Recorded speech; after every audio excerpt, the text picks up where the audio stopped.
Welcome to the Joe Verde program, How to Follow Up and Prospect. In this series, Joe is going to talk with you about how you can sell more cars, increase gross, and ensure your success in today's competitive market. This tape, let's review how you can get the most out of your class with Joe. First, if you're serious about selling more cars, take good notes. If everyone doesn't have a pencil and paper, pause the tape now and get them. Second, let everyone else at the dealership know you're serious about your sales training class. Ask your receptionist to take messages, and hang a do not disturb sign on the door if you have to. Joe's going to cover a lot of information, and he's going to cover it quickly, so hold your questions and comments until the end of this segment or until your manager stops the tape. And now, here's Joe. Welcome back. Well, did you do your homework from the last tape? You know, I don't know if you've noticed, but every tape the homework starts to build.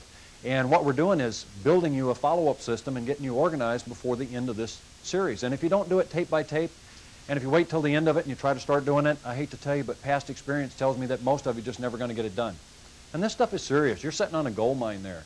You're sitting there standing all day waiting for something to happen. You're working about 3 hours of a 9-hour shift. You're in the highest paying profession, and most people are just blowing it. We're just, well, I'll wait until something else happens, or waiting for another customer. Well, I got an appointment, so I'm waiting for them, so I can't go in and do my follow-up. We got all these reasons for not doing it. Just do it. Trust me on this one thing. Just trust me and do it, and you'll be glad you did. Now, your homework from the last one, you were going to prepare those lists. You're going to put together your orphan owner list. You get them from your dealer. You're going to start getting some service lists. Did you talk to your service manager about that, or your manager about how to get these lists? You're going to make a list of all of your friends and acquaintances. You're going to put together some lists of those groups the dealership supports. You're also going to write your phone follow-up script. After that phone call, thanks for your time on the phone. We're going to get into this a little bit more later, and you've got a packet of these. Either you have them now or your manager is going to give them to you. And when I say write a follow-up note and prepare it, this is all I'm talking about. This thing just says, I want to say thanks for your time on the phone today. Have a great day. All you do is you talk to somebody on the phone, and you tear off this little thing, you fold it over, you put it in an envelope, and you address it. This is a 15-second little job here, and it'll set you apart from all the other salespeople that the customers talk to. And again, we're going to talk about those in a minute. Number 3, you want to start getting your system organized. Whether you're using our planners, whether you're using a 3x5 card system, or whether you're using a computer. You need to start getting this thing organized so that you have a plan and your system will have the bugs worked out of it by the time we get through this series. You're going to practice the scripts that we covered, the orphan owner script, the service script. Practice, drill, and rehearse those so that you can go out there and use them effectively. Log all of your contacts into your system. Again, whether you're using 3x5 cards, the computer, or your planner. Number 6, rewrite and practice your phone script. Now, that's not part of follow-up, but that incoming phone call, there's a 90% probability that person's going to buy a car in a week. And that makes them a real serious prospect, and that means there's a 90% chance you got a $300 voucher hanging on the other end of that phone call. Don't mess around with those. Learn to do it right. Practice, drill, and rehearse your script. Again, if you're using our computer system, write the script, put it in there. When the phone rings, pull that script up real quick. Or keep one in your pocket so when you take an incoming call, you pull out the script until you get so comfortable with it you never have to look at it again. It's only about a page worth of things that you have to memorize, and you get the script down, and getting the name and address and phone number is easy. On this tape, let's talk about how to prospect in person. We talked about how to do it by mail. We talked about some sample target groups. We talked about putting your mail-outs together. We talked about by phone. We talked about, again, sample target groups, and a lot of those seem the same. That's because they're both great groups, no matter whether you're going to prospect by mail or in person. This tape, let's talk about prospecting in person. Now, I've got to remind you again, prospecting isn't going out and trying to sell somebody a card. Prospecting is just meeting people, making friends, letting them know who you are, what you do, where you work. Now, we want to do that in person now instead of by mail or by phone. And again, what we're going to do is work all of these 3 methods together and come up with a complete prospecting program. We'll talk about the steps to it, and again, the steps are pretty similar. We'll talk about the groups, and then we'll give you some tips on it. And then the last thing we're going to cover on this section is how to ask for referrals, and some places to ask for referrals, and when to ask for referrals. So turn over to page 50 in your workbook. Let's get started. Page 50. Now, at the top of page 50, it says the 4-step process. Follow the steps below. And remember, don't go out trying to sell somebody something. Step number 1, just make an initial contact to introduce yourself. And this is just like we talked about before. You make the contact, then you follow up. Number 2, send them that thank you note we were just talking about. Enjoyed meeting you the other day. Number one, make the initial contact to introduce yourself. Hi, my name's Joe. Just wanted to introduce myself. And whether we're out in service, whether you're at the gas station, whether you're at the laundromat, whether you're talking to the waiter or the waitress having dinner. Hi, I've never introduced myself. I come in here all the time. My name's Joe. I work down at ABC Motors. We just prospected. We told them who we are, what we do, and where we work. Number two, send them that thank you note. Just want to take a minute to tell you how much I enjoyed meeting you the other day or talking to you. Number three, now you're going to bump into some people that are interested, or you're going to get some referrals. We're going to talk about referral prospecting, how to get a referral out of these contacts. And when the time is right, you can tell. When the time's right, you ask for a referral. When the time isn't, you don't. Number three, recontact any interested people by phone, or you might go back over to the gas station there and talk to them again in person. Number four, continue with your ongoing follow-up for everybody on your list. Again, our goal is to get as many people as possible into our master list that we've made a personal contact with, built some rapport, that already kind of know us, like us, and trust us. Seems pretty simple. Page 51, some different groups to prospect with in person. And again, we're going to take this step by step. Page 51, sample target groups, parts and service. Now, the parts department, you got people wandering through the dealership all the time. Have you ever sold somebody a car who came in for parts?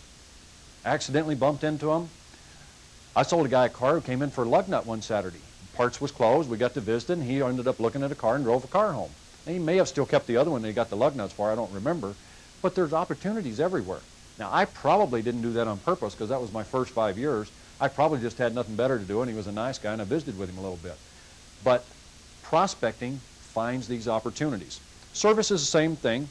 Now, again, and we talked about it a little bit, I used to go out and prospect in service. You find those people that are, first you might want to find the ones with the happy looks on their face. You don't want to get the ones that got the scowl that have been yelling at everybody. That's not who I would intentionally go talk to out here to prospect. I'd find the person that appears to be happy, that's just waiting for a ride or waiting for their car in service, and just walk up and talk to them. Hi, my name's Joe. I'm a salesperson here. Can I ask you a couple questions about our service department? And they all say, oh, sure. You know, my customers are always asking about service, and I always like to get some input from customers like yourself. Tell me, do they treat you pretty good most of the time? Normally do a pretty good job, get you in and out pretty much in a timely manner? Would you recommend our service department? Yes. Did you get your car from us or somebody else?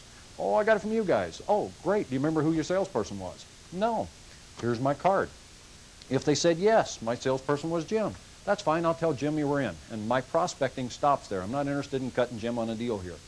If they say, I don't remember who I got it from, definitely give them your card. A lot of them bought their car down the street. Definitely give them your card. Say, here's my card. If you need anything, gosh, I don't know if you need a ride now. I've got an appointment coming in. I might be able to squeeze it in. But if you ever need something, if you can call me ahead of time, I'd be glad to help. By the way, while I got you, let me update my records. How many drivers, how many vehicles, of the drivers, who's next. It's a simple script. Same thing in parts. Page 52, some local groups. Remember those local groups we were talking about, your dealership supports? Now, this might sound crazy for salespeople in the car business because most of us don't even have any other contacts except car salesmen, other people in our business. I'd suggest you join the Lions Club. If there's some women watching this, you've got a great niche market out here. About 50% of the buying public are women, and about 10 or 12% of the salespeople in our business are women. So I've joined some of those women's groups, women in sales, women in business. Find a woman's group, join it. You guys, I joined the Lions Club, some of these other clubs out here. The nice thing about these clubs that you belong to, the chairperson, the chairman is always looking for somebody to hold a little presentation. It's like pulling teeth to get people to come in and talk to you. So just walk up to the chairman sometime and say, I don't know if you're interested. Customers are always asking me about the things they can do to keep their car in good shape. You know, they want to make sure they get as much money out of them as they can when it's time to trade them. And I've put together a little 5 or 10 minute presentation. If you ever want me to give it, I'd be glad to. I'll bet you the chairman says, yeah, when could you do that? And now instead of prospecting in 1s and 2s, you go prospect in 50s and 100s. And you stand up and you give your little presentation. Keep it simple. Just say, I walked out to, you know, my customers are always asking me about how to keep their cars in good shape, inside and outside. And I went back to our Get Ready department. We got some of the top professionals in the county back there keeping cars in good shape. And I asked them the 3 things you should do to the outside and the 3 things you should do to the inside. And you just tell them that. And you talk to them. You don't get into hum-haws about how to buy cars and how to sell cars. Keep it on track. And if somebody raises their hand and says, well, how much over invoice can I buy one for? We'll talk about that later. Today I just want to talk about how to get your car in good shape. In fact, I'll meet you at the back door and answer any other questions that you have. You give your presentation. You go stand at the back door like the preacher and hand out business cards. And get business cards from them. In fact, make a deal with the chairman. Say, I'll speak at your group as long as you give me a list so that I can send them a little thank you note right afterwards. And as soon as you're done, send them a little thank you note. Sorry I didn't get a chance to meet you personally the other day at the meeting. As you can see, I was kind of swamped at the back door there. And follow up that list. Now we've prospected by mail after we prospected in person. Meet as many people as you can. Be creative on some of this stuff. These other groups, your bowling league, church group, the Little League team down there again, the PTA, other groups that you support. Get down there and talk in a group. Get out of your comfort zone. Start talking. Some of you might need to join Toastmasters, and some of you may have already been in it. If you're a little shy about talking in front of people, Toastmasters is a little organization that meets on every Thursday morning, every other Thursday morning, something like that. And you get together with 4 or 5 other strangers, and you guys learn how to hold little mini presentations. It's kind of fun. I went to a few meetings, and it'll bring you out of your comfort zone, get you used to talking, and help you prepare a little outline when you're going to go hold a meeting like this for a group. D, and again, I got to remind you, any other breathing person. You bump into somebody on the street. Oh, hi, I'm really sorry I didn't see you there. By the way, how many drivers, how many vehicles of the drivers, who's next? Because everybody's got a car and everybody's going to get another one. So the groups are pretty similar, and there are many other groups, and you can make a list of some other groups that you want to go visit. Just turn back to that little circle of influence we had over there and make a list of them. When we talk about how to prospect in person, let's talk about some tips. Tip number 1 on page 53. The first thing I'd do personally is start with the easiest groups. I wouldn't go out and find some almost stranger to talk to. I'd find some easy people to talk to, and your dealership is filled with them. That service customer out there, buy them a cup of coffee, visit with them, and then kind of work that prospecting script in. By the way, can I ask you a few questions? That always works well. Or you can say, you know, we were at a meeting the other day and we were doing a survey. How many drivers in your family? How many vehicles in your family? Of the drivers, who's next? Or just, oh, by the way, can I ask you guys a couple questions? Don't say, I'd like to sell you a car and get a referral from you. That sounds a little obvious. Just we were doing a little survey the other day, and I wanted to ask how many drivers, how many vehicles, of the drivers, who's next? And when they say my cousin or my uncle, I always say, gosh, you got to be kidding. Like I never expected a referral. Oh, it's going to be my wife. Oh, you got to be kidding. Oh, really? Pretty soon or down the road?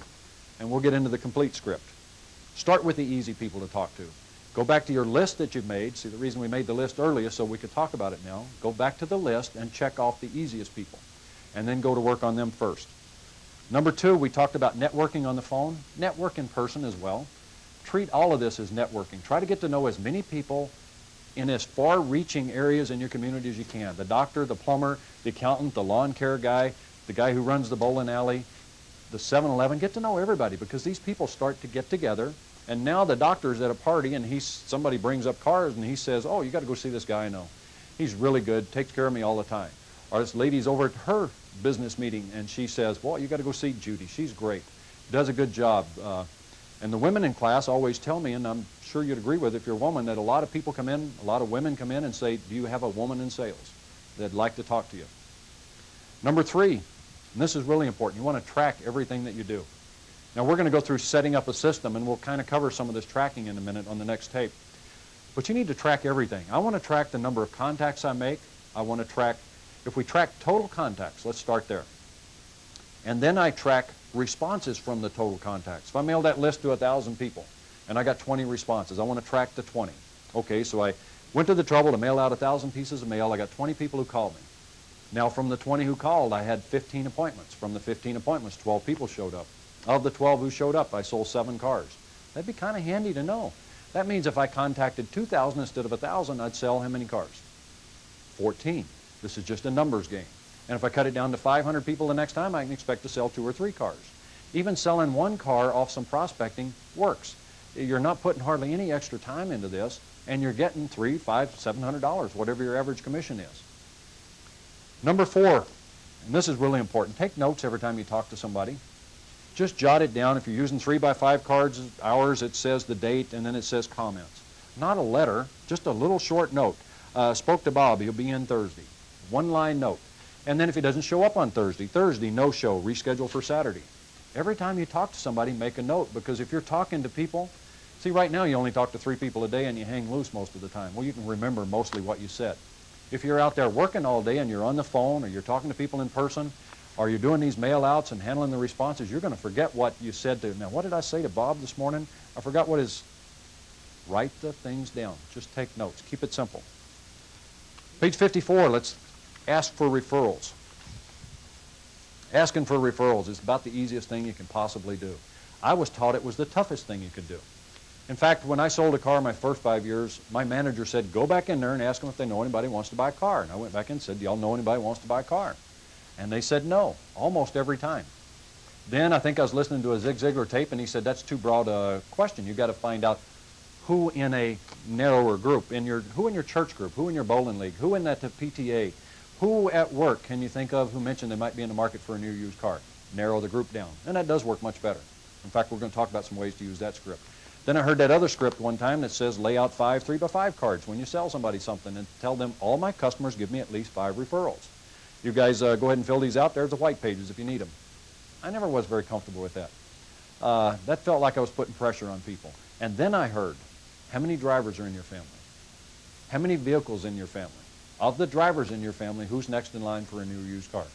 Now, there's only a couple wrong answers you can possibly get when you ask those questions. How many drivers, how many vehicles? Of the drivers, who's next? They say nobody. Oh, I didn't mean now, I meant down the road. When they say nobody, oh, I didn't mean now, I meant down the road. Oh, well, down the road would probably be my husband. And is he leaning toward new or used? Probably new. Gosh, there's going to be a lot of changes in the cars in the next few years. What I'd like to do is stay in touch, send you guys some information on our products. That's all right. Oh, sure, that's fine. Or if they say used, he's leaning toward a used car. Nice, clean used car, low miles at a good price. Or I mentioned that I asked that van driver the other day that same question, and he said he's looking for a used one. And I said, what, nice, clean used car, low miles, a good price? Or he turned around and looked at me and said, well, of course that's what I want. I believe the alternative to that is a high miler that you're going to charge too much money for that's not in very good shape. The reason I asked the question is to lead myself up to the next statement. Nice, clean used car, low miles, a good price? Or, well, sure, Joe. Well, the reason I asked that, Bob, is most of those nice, clean, pretty little cream puffs never hit the lot. A lot of salespeople have customers like yourself looking for that perfect little used car. What I'll do when you guys get a little closer, you said you're going to be ready in about 90 days. I'll call you about 60 days from now, kind of get a better idea of what you're looking for. Touch base a couple times, maybe come look at a couple cars, and when that perfect one comes in, you can come down and pick it up right away. Is that okay? And that's almost always okay. So the first little negative thing they can throw you there is nobody now. Oh, I didn't mean now, I meant down the road. The other thing they may say is there's only one driver in my family. How many drivers? How many vehicles? Of the drivers, who's next? How many drivers? Well, just me. Well, who's next? I guess you're next then, huh? Is it going to be pretty soon or down the road? Well, I just got my car a couple of months ago. Great. What'd you get? Well, next time you're in the market, please remember my name. In fact, I send out a little newsletter to all of my customers, kind of keep them up on what's going on in the car business, tips on keeping their car in good shape. And my friends are on it, and they like it too. I'll go ahead and put your name on there if it's all right. Oh, sure, yeah, I'd like that. And get their name on your newsletter list. Now they hear from you 9 times a year. And when they're ready to trade cars 3 years from now, who do they know in the car business? That's right. That's called prospecting. That's why it works. Prospecting and follow-up are the secret to success. And it's just a system. That referral prospecting script I just used is on page 55, almost word for word. So practice, drill, and rehearse it. This is one you need to learn. How many drivers, how many vehicles, of the drivers, who's next? And I've never asked the question and not gotten a name. Now, they're not all going to be buyers for your product. That's common sense. But again, you'd be amazed how many people who thought they wanted a Ford would buy a Chevy or an Oldsmobile if they knew somebody that they made friends with, they got them down to the dealership, and they actually took a drive in one of the products. See, driving these cars is the key to this stuff. Making friends with people is the key. And you can make friends with a Cadillac buyer and sell them a Volvo on the spot. If you're friendly with them and you get them behind the wheel and you sell them the Volvo. If you just say to them, even if you're friends, well, Bob, would you ever consider not getting a Cadillac and getting into a Volvo? No, I'm a Cadillac guy. You have to do your job through all parts of this. And the selling process is there, and it's designed to take people through the buying process, but you have to actually follow it. On page 55, some easy referral sources. We get questions in class all the time about when should you ask, what should you say, who should you ask? Well, let's look there on page 55. Now, let's say that we're talking about we just sold somebody a car. Number one there, their family. When to ask? Well, the first time you should ask is on delivery. Ask on delivery for that next person in line that's going to get a car. Now, if you're using our planners, our computer system, or the 3x5 cards that we have, it all says how many drivers, how many vehicles, of the drivers, who's next. Just as a reminder for you. As you're delivering the car, now you wouldn't say how many drivers, you'd say how many other drivers. I'm delivering the car to Bob, so I'd say, Bob, didn't even ask, how many other drivers in your family? How many other vehicles in your family? Of the other drivers, who's next in line for a new used car? So, number 1A, ask on delivery. Now, it's not in your workbook here, but in class, a salesman not too long ago said that on delivery, he asked this question, and 1 out of 10 times it works. And that's pretty good. And he said 1 out of 10 times he makes a second sale on the spot. Have you noticed how often people start trading cars as soon as one person in the family gets one? Then all of a sudden they get car buying fever in the family. He said on delivery, I ask this question every time, and I get 1 out of 10 sales, a second sale on the spot. He said he's delivering it to Bob, and he says, okay, Bob, you're done. Betty, go pick out a color. And he said 1 out of 10 times, Betty or the other person goes and picks out a color, and they end up selling a second car on the spot. That means if you're making 10 sales a month, you can make 11 just by saying, okay, you're done. Betty, go pick out a color. Or Betty, you're done. Bob, go pick out a color. It's your turn. With enthusiasm and confidence and a smile on your face, just kind of like you actually expected them to go do it. Try it. It works.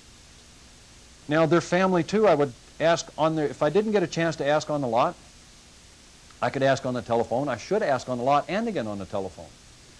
A, on delivery. B, on your first call. Now, your first call, we're going to talk about that in a little bit, a couple tapes from now. Your first call should be within a few hours, not a few days. Now, my first call, I'm going to call up and say, Bob, it's Joe down dealership. Nothing wrong. Just want to make sure you figured out how to use that cruise control or what other feature you weren't very familiar with. Now, while I got you on the phone, I'm going to visit. And by the way, when you start showing this thing off to everybody, who showed the most interest in getting a new or used car?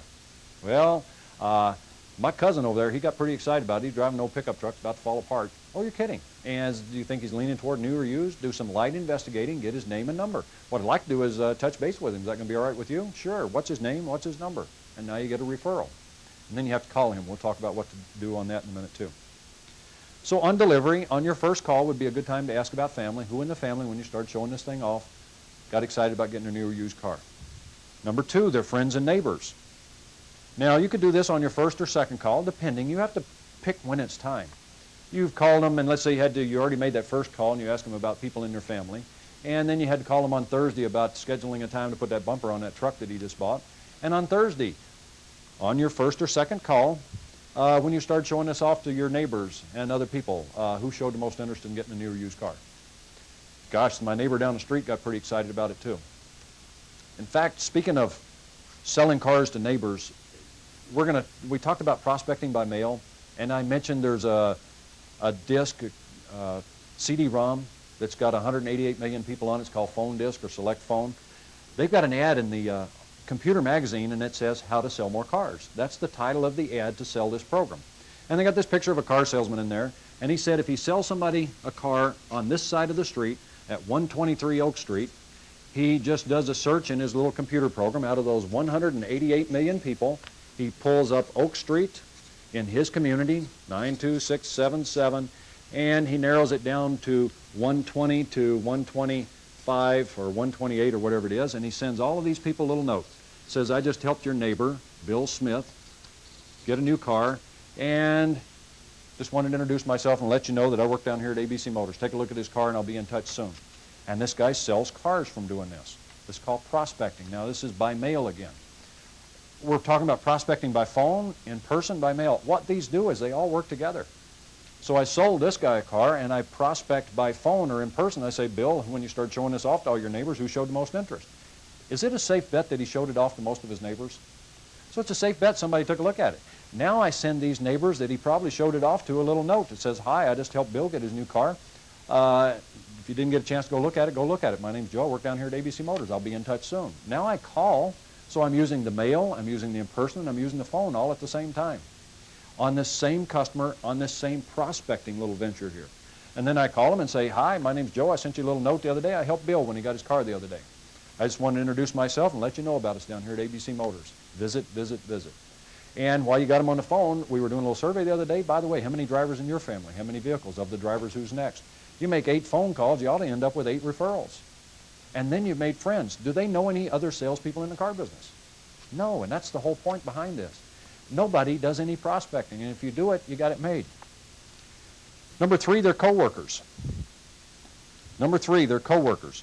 Any contact, ask them about when you got this thing down at work and start showing it off. Who showed the most interest? And they're always showing it off to work. We had a salesperson, sales manager, dealer in class, in our 3-day class, and they were talking about what they do when they sell a car. They send a box to the office. And they send those Mylar balloons, and you have to do Mylar. If you don't, the others fall flat before they get there, even overnight mail. And they send a box of Mylar balloons to the office, and it's to Bill Smith. And as soon as they open the box, the balloons fly out. And they've got the little thank you note attached to it, and it says, thank you very much for your business. He said, you can't believe the response we get from that. Everybody at work wants to come over and see what Bill got and what he did, and then he starts telling them about his car, and then there's that note that says, Joe. Does that help people remember your name? Is that a kind of a nice thing to do? So it's a nice touch, and it's prospecting. Then you can call Bill. In fact, I can guarantee you Bill's going to call you. And then when he calls you, you say, by the way, when you start showing that car off at work, who showed the most interest in getting a new or used car? Prospect, referral prospecting, telephone prospecting, they all work together. Number 4, other sources. Gosh, anywhere, anytime, and anybody else. Just take it step by step. Now you have to call a referral on page 56. Let's say that Bill referred me to his neighbor Bob. And I've got to call Bob now and say something. I've got to call and introduce myself. I'm not going to call and say, hey, Bob, I was talking to Bill the other day, and I'd like to sell you a car, and he thought you might be interested. What do you think? That'd be bad luck. That'd probably get you the wrong kind of response. I need to tone it down a little bit and not sound like I'm trying to sell him a car. Bob, I helped Bill get his car the other day, and before he left, we were tossing around some ideas on who might be in the market. Before long, and your name popped up. Was he right? He's either going to say yes, oh, you're kidding, pretty soon or down the road. Or he's going to say no, not now. Oh, I didn't mean now, I meant later. Oh, well, down the road, yeah, it's going to be a few months, though. Well, what are you leaning toward, new or used? Used, nice, clean used car, low miles, a good price, or new. Gosh, with all the changes we've had, you're going to have a lot of questions. What I'd like to do is send you some information on our products. That's all right. It's always all right. And you end up with a name and a number and an okay to put him on your mailing list. And then you follow up. Now, you called him, so what do you do right after you call? You send him a little note. Thanks for your time on the phone. I enjoyed meeting you. And then you send him a brochure a few days after that. And then you put him on your mailing list and you get your newsletter. And in 3 months or 4 months, by the time he's ready for a car, he's heard from you 4, 5, 6 times. And these are seconds at a time. Slapping a label on an envelope is all we're talking about. Or a 3 or 5 minute phone call. A 5-minute phone call is actually a pretty long phone call. So just practice this stuff. And I hope you're starting to see how everything comes together on this, from the mail, the phone, and the in-person, and the referral prospecting, and then calling the referrals. Don't make this difficult. Almost everybody has this giant fear of follow-up and prospecting, and it's really a piece of cake. The next step, number 4, you need to get everybody's address, or you can't do all of your follow-up. Now, how do you get an address? I'd suggest you just say, what's your address? And that seems pretty easy. Let's talk about how to get names, addresses, and phone numbers out on the lot. Now, we'll start on the lot there, number 1, and then in service and parts, and then at the auto show. Out on the lot, I normally carry a business card in my pocket or a 3x5 card, and I pull it out and say, before you guys leave, let me jot down some notes. Let's see. We were looking at that blue SC, stock number 2112. And Bob, how do I spell your last name? S-M-I-T-H. And what was your phone number? Now, you don't look at them and say, what's your phone number? You put the pen to the paper, look down, and kind of lean like you're leaning with your good ear and say, what's your number? And they'll give it to you almost every time. And if he hesitates, say, I'm sorry, I didn't hear you. A truck must have gone by. What was it? Or if he's got his 10-year-old son there and he hesitates, and you say, Bob, what's your number? Help you, Daddy, forgot. Kid will tell you everything. And we know he's going to get a whipping when he gets in the car. That's beside the point. You can also give away a color TV on the lot. You can do a demo permit. A lot of dealers have gone to that to make sure we get names and numbers. You also need the address. And you lived right here in Irvine, didn't you? Yeah, and what was the street number? If they say, why do you need it? Say, I was just going to send you something. And look down, and he'll give it to you. If he says, what were you going to send? Gosh, it was just a little thank you note. I mean, I didn't want to bother you guys. It was supposed to be a surprise, but now you've blown it. So what was your address? And lighten up. So what if he doesn't give it to you? Nothing bad happens if they don't give it to you, but bad stuff happens if you don't ask. You have to ask or you can't get. And there's some scripts here. Whatever you do, just get it. Demo permit, give away a color TV. Out in service, parts, body shop, I normally say, let me update my records. If it's a service customer, you can say, great, I'll give you a call, and I've got your address. I can just check with Jim over there. He'll give me your address, and I'll send you some information on this. Or you can get it from the customer right then. Get a business card from these folks. If they're a business person, it's safe to say they have a business card. Most people in America have business cards these days. At the body shop, at the auto show. Again, we talked about working at the auto show. My goal there would be to get as many names, addresses, and phone numbers as I could so that I can do follow-up afterwards. I want to make friends. I want to build some rapport. I want to give a mini presentation, but I'd like to get a name and number every 8 or 10 minutes. And that's really quite a bit of time. As you can see, folks, we got people all around. Are there any quick questions I can ask? and answer for you, and then you get their name and number. What I'd like to do is send you some information. Our best brochure isn't here. We ran out of those already. I'll get that off to you in the mail tomorrow. You send a thank you note that says your brochure will be in the mail, and then 2 or 3 days later to get a brochure from you. Now, you were the nicest person they met at the auto show. You sent them a thank you note, and you sent them a brochure. Now they're on your mailing list. When it gets time for them to buy a car, guess who they go see? Step by step. We covered a lot real fast, and I was talking real fast because I know you guys like to get out of a meeting as soon as you can. You need to go back and read and reread this section. I hope you're starting to also see that all this works together. The by mail, the by telephone, the in person. What we're doing is working all this together. From the auto show, we meet them in person. Then we send them a note by mail. And then we call them. I just wanted to make sure you got my note and got that brochure. While you're talking to them either in person or by phone, by the way, how many drivers, how many vehicles of the drivers who's next? My son, you got to be kidding, pretty soon or down the road. Then you call the son. I was talking to your dad the other day. We were tossing around some ideas on who might be in the market, and your name popped up. Was he right? Yeah, they said they were going to help me get a car before long. Great, you must be excited. Is this your first car? You're replacing one. And you investigate, and you work yourself through this. I hope that you're also starting to see that if you did this and you talked to 5 people a day like we were talking about, 5 orphan owners, while I got you, let me update my records, or 5 service customers, or the guy at 7-Eleven or the gas station. If you did that 5 times a day, you'll end up with 5 referrals a day. Now you got 25 referrals a week. You got 100 referrals a month. Take away half of them because they're not interested in your product. You still got 50 working prospects a month. Okay, some are next week and some are next year. But just imagine after a month or 2 of this, now you got so many people working in your working prospect file, you don't have time to stand out there in the huddle, drink coffee, and wait for a stranger to show up who doesn't like you, know you, or trust you. I hope you're starting to see how this is working together. Follow-up is easy. Prospecting is easy. Quit trying to sell a stranger over the phone. Quit trying to sell a stranger in person, and just make people aware of who you are, what you do, where you work, and learn that little referral prospecting script. Your homework on the next page. This is pretty easy. Learn the following scripts and practice each one 10 times before work each day for the next 10 days. And I know that seems like a lot. That asking for names and numbers. Again, let me jot down a few things before you guys leave. You were looking at that blue SC, and Bob, what's your phone number?